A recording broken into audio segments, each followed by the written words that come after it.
True to form, the early train was late.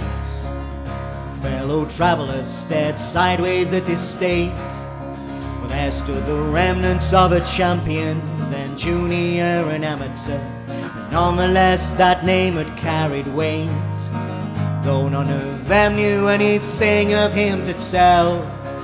He felt their glances pierce that fighter's thinning shell, and a tear above his eye was cause to question why he took the fight only days before the bell.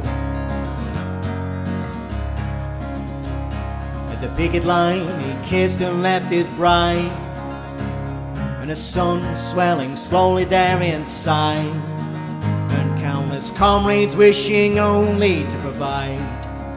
But the Tory fetish for attrition and fondness for division forced family after family to sustain themselves with little more than pride. Inside a tattered glove 1,000 burned a hole. Some he begged, some he borrowed, some he stole. Before the bell a friend would place that precious grand on him to fall, for he knew his title days had long since set sail, and a nasty ride might be the final nail.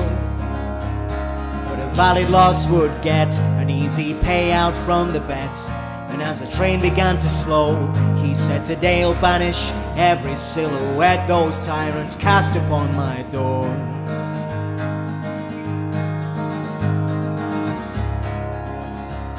His record met the bookies in advance. 22-1 was their opinion of his younger rival's chance. Called over from the ropes, he placed every ounce of hope that he had left in his opponent's cocky stance.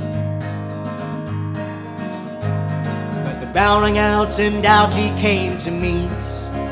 A duff defence, a china chin and flattened feet, but his cross could shatter bone, and that nasty right alone was what he'd have to take to make sure he'd be beat.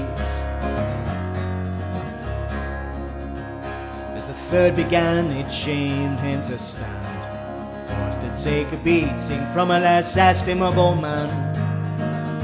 He'd allowed every ill-considered jab to land. Now freely cornered and resigned, he gave a final sigh, smiled and dropped his hands. Smiled and dropped his hands.